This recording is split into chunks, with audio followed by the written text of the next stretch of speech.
Hello दोस्तों, नमस्कार। आइए इस वीडियो के माध्यम से जानते हैं पाषाण काल तथा पाषाण काल के प्रकार। तो सर्वप्रथम हम जानेंगे मानव की उत्पत्ति व विकास। मानव की उत्पत्ति कैसे हुई तथा उनका विकास कैसे हुआ। तो इसमें हम देखते हैं विभिन्न विद्वानों का मानना है कि आज से लगभग 50,000 से 1 लाख ईसा पूर्व या इससे भी पहले प्राइमेट्स अर्थात नर बानर का जन्म हुआ जो मानव के समान थे तथा ये वृक्षों पर रहा करते थे। धीरे धीरे ये प्राणी वृक्षों से उतरकर अपने पिछले पैरों पर खड़े होकर चलना सीख गए और भूमि पर ही रहने लगे। अर्थात 1 लाख या ईसा पूर्व या इससे पहले प्राइमेट्स का जन्म हुआ जो वृक्षों पर रहते थे। बाद में वो धीरे धीरे वृक्ष से नीचे आए और यहीं पर रहने लगे और अपने दोनों पैरों पर खड़े होकर चलने लगे। तो आइए देखते हैं प्राइमेट्स का मतलब क्या होता है। तो प्राइमेट्स का मतलब होता है मनुष्य सदृश वानर। मनुष्य सदृश वानर, ऐसा वानर जो मनुष्य के समान दिखाई दे, उसे प्राइमेट्स कहा जाता है। इसके अंतर्गत बंदरों, लंगूरों, वनमानुषों तथा इस तरह के स्तनधारी जीवों को शामिल किया जाता है। प्राइमेट से ही आधुनिक मानव का विकास हुआ है। ये प्राणी आज से लगभग 80 लाख वर्ष पूर्व पूर्वी अफ्रीका में निवास करते थे। जो प्राइमेट्स हैं ये 80 लाख वर्ष पूर्व पूर्वी अफ्रीका में निवास करते थे। तो आपने जाना कि प्राइमेट्स क्या है। प्राइमेट्स वो हैं जो मनुष्य के समान बानर दिखाई दे, जैसे बंदर, लंगूर, वनमानुष। ये स्तनधारी जीव होते हैं। तो आइए आगे देखते हैं। आगे हम ये देखते हैं आदि मानव का मूल स्थान। तो आइए जानते हैं आदि मानव का मूल स्थान कहाँ कहाँ था। आदि मानव के कई प्रकार थे जिनके मूल स्थान भी अलग अलग जगह पर थे। तो पहला जो आदि मानव था वो था ऑस्ट्रेलोपिथेकस। ऑस्ट्रेलोपिथेकस ये नर बानर दक्षिण अफ्रीका में रहते थे। ये कहाँ रहते थे? दक्षिण अफ्रीका में। ध्यान देना, ऑस्ट्रेलोपिथेकस दक्षिण अफ्रीका में रहते थे। दूसरा है जिंजानथ्रोपस। जिंजानथ्रोपस ये नर बानर पूर्वी अफ्रीका में रहते थे। अर्थात ये आदि मानव कहाँ रहते थे? पूर्वी अफ्रीका में। तीसरा है जावा मानव। जावा मानव जावा में रहते थे। चौथा है पेकिंग मानव। पेकिंग मानव चीन में रहते थे। और पांचवा है निएंडरथल मानव। जो निएंडरथल मानव हैं ये जर्मनी में रहते थे। निएंडरथल मानव जर्मनी में रहते थे। अगला है पिल्टडाउन मानव। जो पिल्टडाउन मानव थे ये इंग्लैंड में रहते थे। पिल्टडाउन मानव इंग्लैंड में रहते थे। सातवां है क्रोमैग्नन मानव। क्रोमैग्नन मानव फ्रांस में रहते थे। तथा आठवां है होमोसैपियंस मानव। होमोसैपियंस मानव पामीर में रहते थे, जिसे पामीर का पठार कहा जाता है। तो होमोसैपियंस मानव पामीर में रहते थे। होमोसैपियंस मानव को ही सर्वाधिक बुद्धिमान मानव माना जाता है। प्रथम बुद्धिमान मानव होमोसैपियंस मानव को ही माना जाता है। अब हम देखेंगे पाषाण काल। तो पाषाण काल मतलब होता है पत्थर। पाषाण मतलब पत्थर, पत्थर का युग। पत्थरों के साक्ष्यों के द्वारा इसके इतिहास को लिखा गया है, अर्थात इसके इतिहास को जाना जाता है। तो पाषाण काल को कुल 3 भागों में बांटा गया है। मैंने पिछली वीडियो में बताया है कि पाषाण काल को 3 भागों में बांटा गया है: पुरा पाषाण काल, मध्य पाषाण काल और नवपाषाण काल। तो सर्वप्रथम हम देखते हैं पुरा पाषाण काल। पुरा पाषाण काल को इंग्लिश में कहते हैं पैलियोलिथिक एज। पुरा पाषाण काल को कहते हैं पैलियोलिथिक अर्थात पुरा पाषाण। पुरा पाषाण के लोग आखेटक एवं खाद्य संग्राहक होते थे। आखेटक मतलब होता है शिकार करने वाले। खाद्य संग्राहक मतलब होता है अपने खाने के सामान को इकट्ठा करना। तो पुरा पाषाण के जो मानव थे वो शिकारी थे और अपने शिकार अर्थात अपने खाने की चीज़ों को इकट्ठा करते थे। खाने में क्या करते थे? वो केवल शिकार ही करते थे, उसी को ही इकट्ठा करते थे। मानव धरती पर संभवतः अति नूतन प्लीस्टोसीन युग से आरंभ में पैदा हुआ। इसी समय गाय, हाथी और घोड़ा आदि का उद्भव हुआ। तो मानव प्लीस्टोसीन युग से आरंभ हुआ और इसी समय गाय, हाथी और घोड़ा आदि का उद्भव हुआ। महाराष्ट्र के बोरी नामक स्थान से नए तथ्यों के विश्लेषण से अब मानव को भारतीय उपमहाद्वीप में उपस्थित 14 लाख वर्ष पूर्व मानी जा रही है। महाराष्ट्र के बोरी नामक स्थान पर एक साक्ष्य मिला है, जिससे यह अनुमान लगाया जाता है कि जो मानव थे वो 14 लाख वर्ष पूर्व पृथ्वी पर थे। ये कहाँ से पता चला? ये चला महाराष्ट्र के बोरी नामक स्थान से। भारत में आदिमानव पत्थर के अनगढ़ और अपरिष्कृत औजारों का प्रयोग करता था। भारत में आदिमानव पत्थर के अनगढ़ और अपरिष्कृत औजारों का प्रयोग करता था। अनगढ़ अर्थात जो गढ़ा नहीं हुआ हो, मतलब कि ऐसे टूटा फूटा पत्थर, बड़ा छोटा, उसी से जो है वो लोग शिकार करते थे। उसको मतलब कुछ डिजाइन नहीं देते थे या उनको बनाना नहीं आता था। अपरिष्कृत पत्थर या अपरिष्कृत औजार जो सुंदर नहीं होते थे, चिकने नहीं होते थे, तो वो उन्हीं का यूज करते थे, इसीलिए उसे कहा गया अनगढ़ और अपरिष्कृत औजार।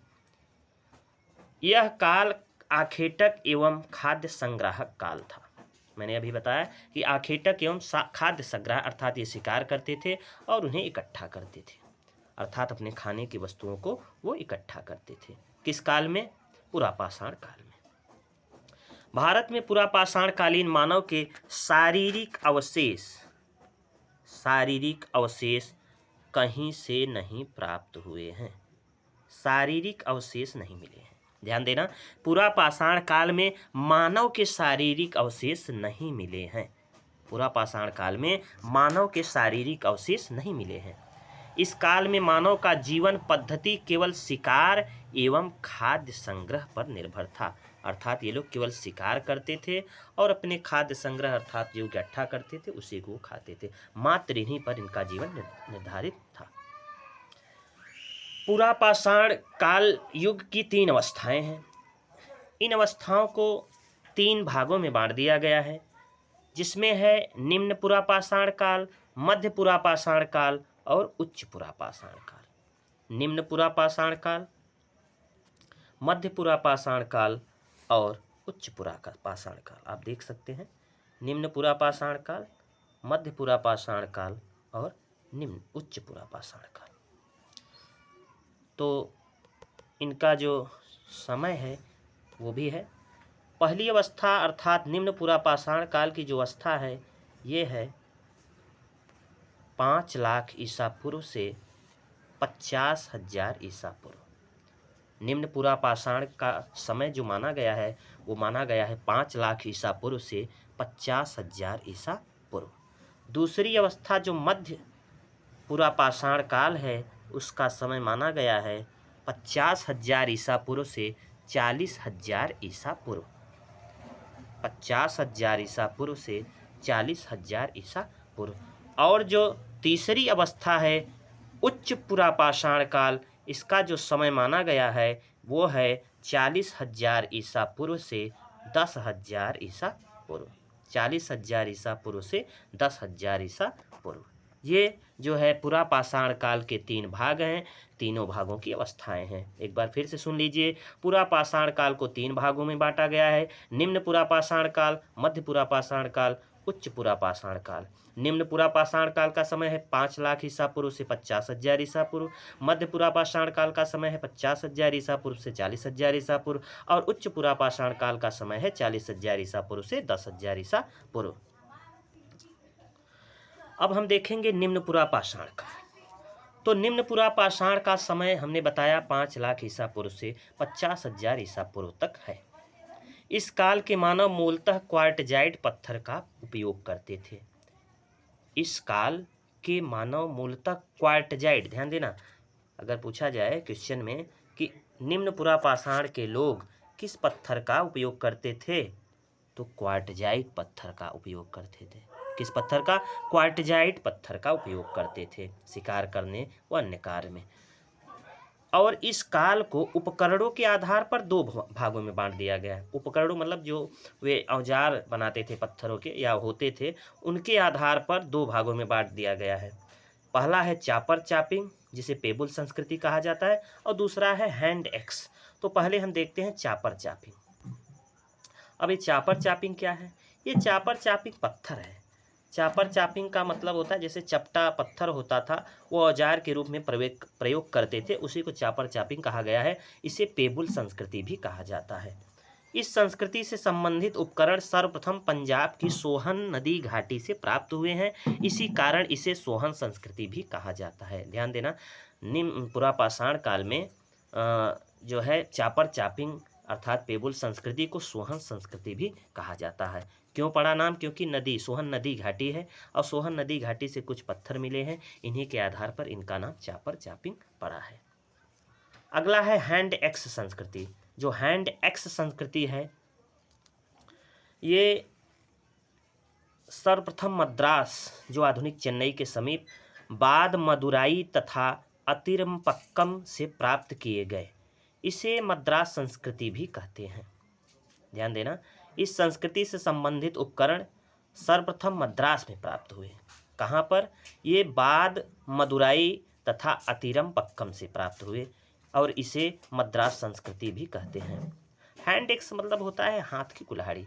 तो ये कुल्हाड़ी मिली थी, इसीलिए पत्थर की कुल्हाड़ी थी, और कहाँ मिली थी? ये मद्रास में मिली थी, इसीलिए इसे मद्रास संस्कृति भी कहा जाता है। सर्वप्रथम आग का प्रयोग, ध्यान देना, ये सबसे महत्वपूर्ण बात, सर्वप्रथम आग का प्रयोग करने का प्रमाण इस काल में चीन के चाओजू कोजियन गुफा से प्राप्त हुआ है। कहाँ से प्राप्त हुआ? चाओजू कोजियन गुफा से प्राप्त हुआ। लेकिन उस समय आग का प्रयोग नियमित नहीं होता था, मतलब हमेशा आग नहीं जलाया जाता था, शायद कभी कभी वर्षों में महीनों में जलाया जाता होगा, इसीलिए इसे कहा गया कि नियमित जो है प्रयोग नहीं होता था। तो आग का प्रयोग सर्वप्रथम कब हुआ? निम्न पुरापाषाण काल में। और कहाँ पर मिला? चीन के चाओजू कोजियन गुफा से। कहाँ पर? चीन के चाओजू कोजियन गुफा पर। तो आइए आगे देखते हैं।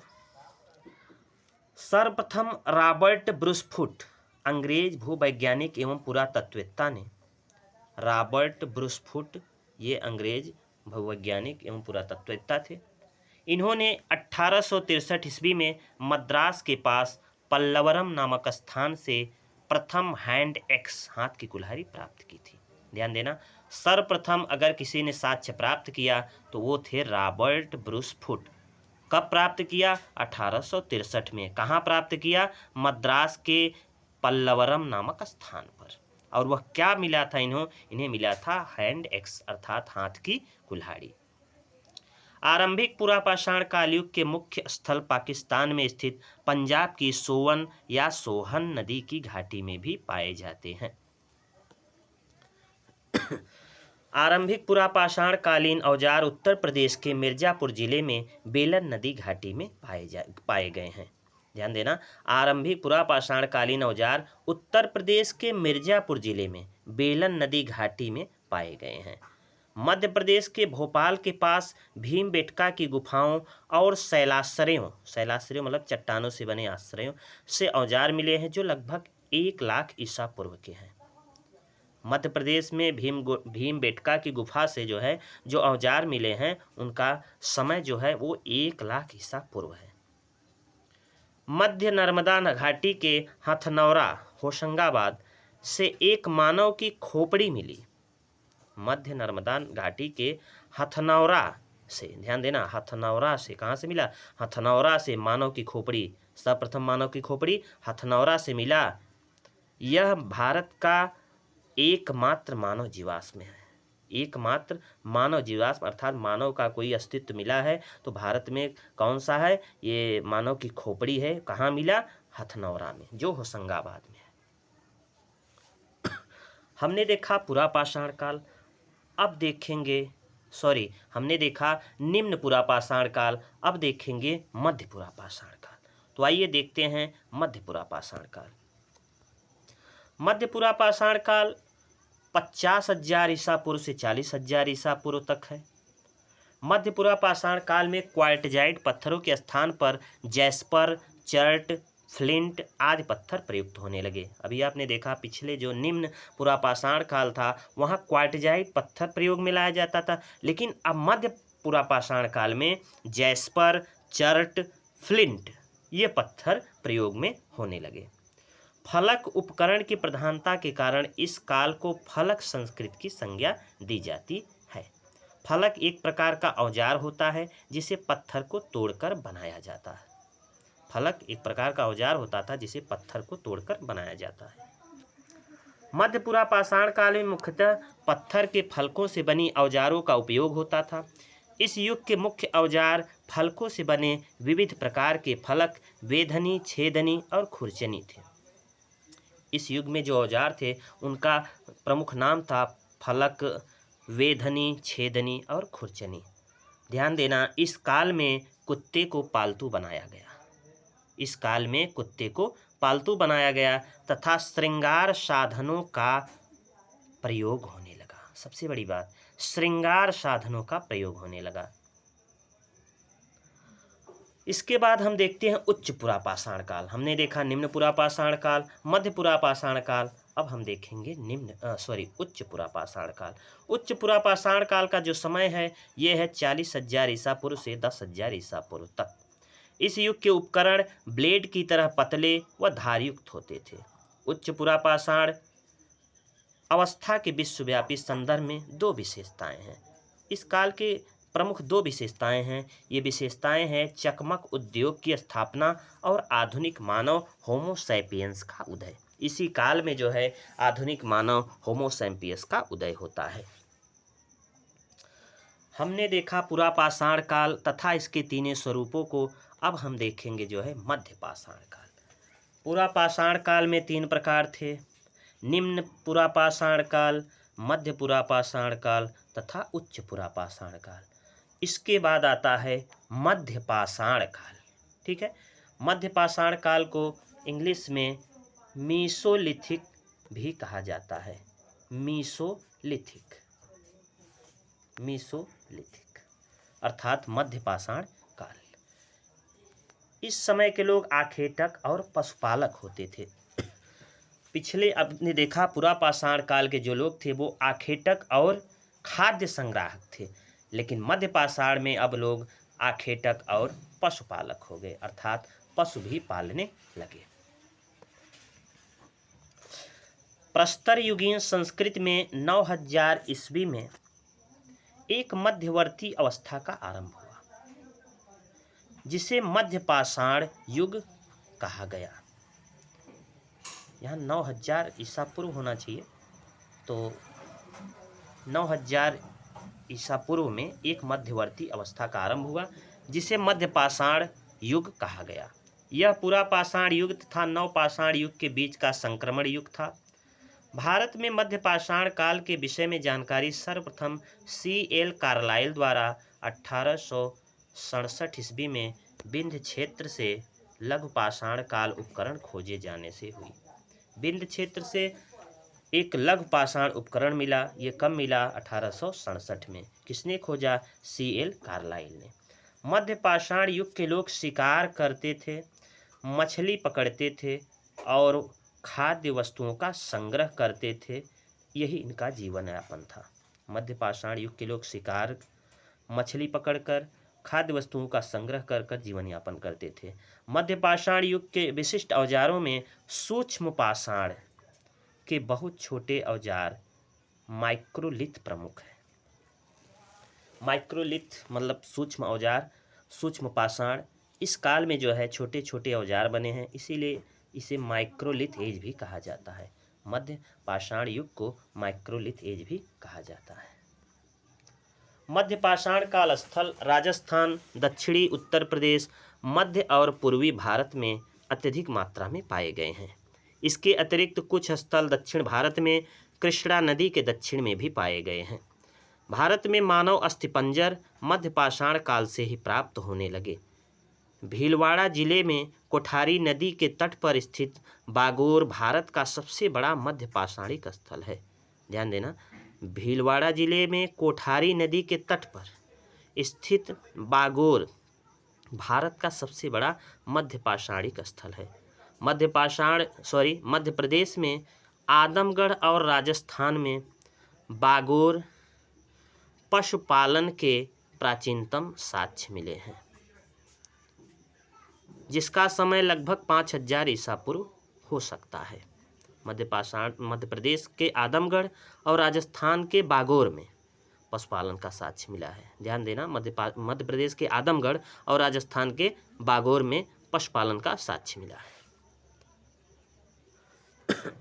हमने मध्य पाषाण काल देखा, अब हम देखेंगे नवपाषाण काल। नवपाषाण काल का थोड़ा सा समय लंबा है।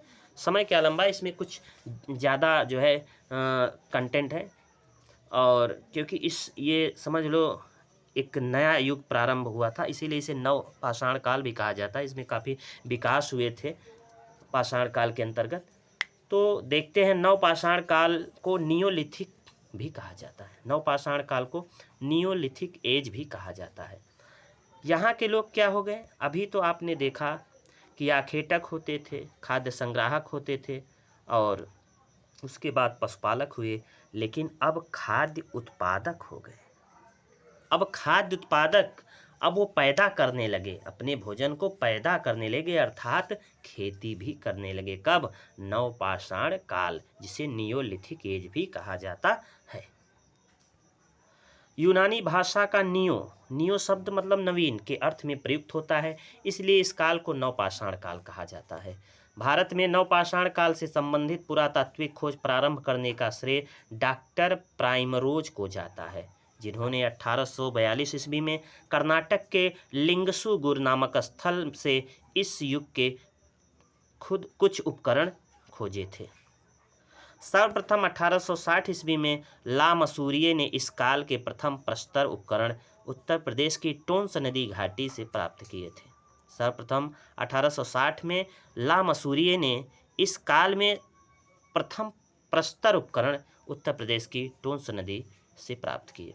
नवपाषाण युग की एक ऐसी बस्ती मिली है जिसका समय लगभग 7000 ईसा पूर्व बताया जाता है।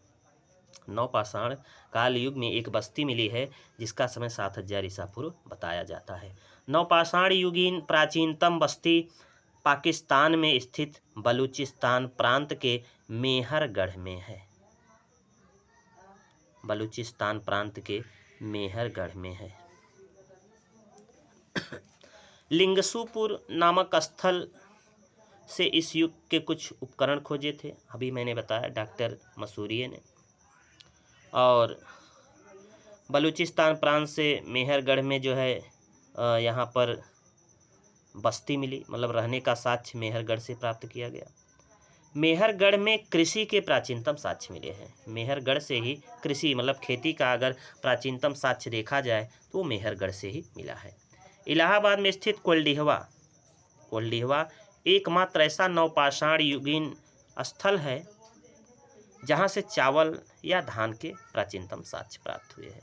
ध्यान देना, चावल या धान का प्राचीनतम या सर्वप्रथम साक्ष्य कहाँ मिला है? कोल्डिहवा में, जो इलाहाबाद में है। नवपाषाण युग के निवासी सबसे पुराने कृषक समुदाय थे। ये लोग अस्थायी घर बनाकर रहते थे। नवपाषाण युग के निवासी सबसे पुराने कृषक समुदाय थे, अर्थात सबसे पुराना अगर कृषक माना जाए तो नवपाषाण युग के लोग थे। और ये क्या करते थे? अस्थाई घर बनाकर रहते थे। पहले लोग अस्थाई नहीं रहते थे, आदि मानव या पहले के मनुष्य जो थे अस्थाई नहीं रहते थे। वो अपना जहाँ पर भोजन देखते थे वहीं अपना निवास बना लेते थे। लेकिन अब नवपाषाण युग से मानव अस्थाई अपना निवास बनाने लगे और वहाँ पर रहने लगे। मिट्टी के बर्तन सर्वप्रथम इसी काल में निर्मित होने के साक्ष्य हुए हैं। मिट्टी के बर्तन का साक्ष्य सर्वप्रथम नवपाषाण काल युग में प्राप्त हुआ है। कृषि व पहिए का आविष्कार नवपाषाण काल की ही देन है। कृषि अर्थात खेती अगर करेंगे तो सामान को ढोना पड़ेगा। अगर सामान ज़्यादा है तो उसको ढोने के लिए कुछ साधन चाहिए, तो साधन बनाने के लिए पहिया बनाया, ताकि जैसे बैलगाड़ी बनाया, पहिया लगाएं, किसी प्रकार का जो है तकनीकी द्वारा पहिया लगाकर सामान ढो सके। तो कृषि व पहिए का आविष्कार नवपाषाण काल की ही देन है। इस युग के लोग पत्थर के पालिशदार औजारों और हथियारों का प्रयोग करते थे। वे विशेष रूप से पत्थर की कुल्हाड़ियों का इस्तेमाल करते थे। तो पहले जो पत्थर होते थे वो खुरदुरे होते थे, उनमें साफ सफाई या ऐसा कुछ नहीं किया जाता था। लेकिन नवपाषाण युग के लोग जो है पत्थरों के औजारों को एकदम चिकना और चमकदार बनाते थे ताकि वो देखने में भी अच्छा लगे। और ज़्यादातर ये लोग कुल्हाड़ियों का प्रयोग करते थे। इस युग के लोग पत्थर के पालिशदार औजारों और हथियारों का प्रयोग करते थे। वे विशेष रूप से पत्थर की कुल्हाड़ियों का इस्तेमाल करते थे। अभी मैंने ये बताया। बुर्ज होम, बुर्ज होम जिसका अर्थ होता है भुर्ज वृक्ष का स्थान, यह श्रीनगर से 16 किलोमीटर उत्तर पश्चिम में स्थित नवपाषाणिक स्थल है जहां युग्मित शवदाह के प्रमाण मिले हैं। युग्मित शवदाह के प्रमाण मिले हैं। तो युग्मित शवदाह मतलब युगल, दो लोगों का एक साथ दफनाया जाना। तो वहाँ पर देखा गया युग्मित दो लोगों का एक साथ शवदाह मतलब अंतिम संस्कार किया गया है। सर्वप्रथम कहाँ मिला है? बुर्ज होम में। जो कहाँ है? ये जो है श्रीनगर अर्थात कश्मीर के पास श्रीनगर में है बुर्ज होम। बुर्ज होम के लोग खुरदुरे, धूसर, मृदभांडों का प्रयोग करते थे। यहाँ कब्रों में पालतू कुत्ते अपने मालिकों के शवों के साथ दफनाए जाते थे। तो बुर्ज होम में क्या होता था कि उसके मालिक के साथ उसके पालतू कुत्ते को भी दफनाया जाता था। नवपाषाण स्थल गुफा कराल, जिसका अर्थ होता है कुलाल अर्थात कुम्हार की गुफा। इस काल के लोग कृषि और पशुपालन दोनों तरह के कार्य करते थे। कश्मीर में नवपाषाण युगीन लोग अत्यधिक मात्रा में हड्डी से निर्मित औजारों और हथियारों का प्रयोग करते थे। कश्मीर में नवपाषाण युगीन जो लोग थे वो ज़्यादातर हथियार हड्डियों का जो है बनाते थे और उसी का प्रयोग करते थे। भारत में सिर्फ चिराद ही एक स्थान है जहां हड्डी के अनेक उपकरण पाए गए हैं। यह स्थान गंगा के उत्तरी किनारे पर पटना से 40 किलोमीटर पश्चिम में स्थित है। सामान्यतः जोरवे संस्कृति ग्रामीण थी, लेकिन उसकी अनेक बस्तियां जैसे दायमाबाद और इनाम गांव में नगरीकरण की प्रक्रिया प्रारंभ हो गई थी। इन लोगों ने सर्वप्रथम चित्रित मृदभांडों का प्रयोग किया था। इसमें काले व लाल के मृदभांड मुख्य थे। जो बर्तन बनाए मिट्टी के या मिट्टी का जो भी बनाते थे उसमें चित्रित अर्थात उसमें कुछ चित्रांकन किए और उसे जो है काले और लाल रंग से रंगना भी प्रारंभ कर दिए। कौन सी संस्कृति के? जोरवे संस्कृति के लोग। और ये बस्तियां मुख्यतः दायमाबाद और इनाम गांव में देखा गया। नगरीकरण भी वहां पर प्रारंभ हो गया था। इतने विकास वो लोग कर चुके थे।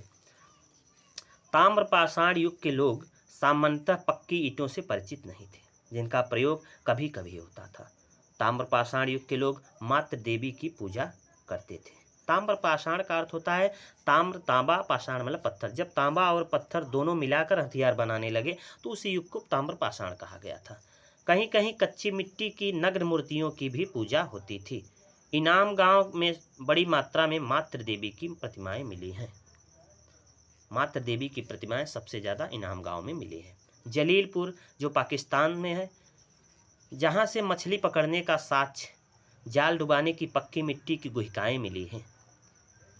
भारतीय उपमहाद्वीपीय में नवपाषाण काल ईसा पूर्व 6ठी सहस्राब्दी 1000 वर्ष के आसपास प्रारंभ हुआ।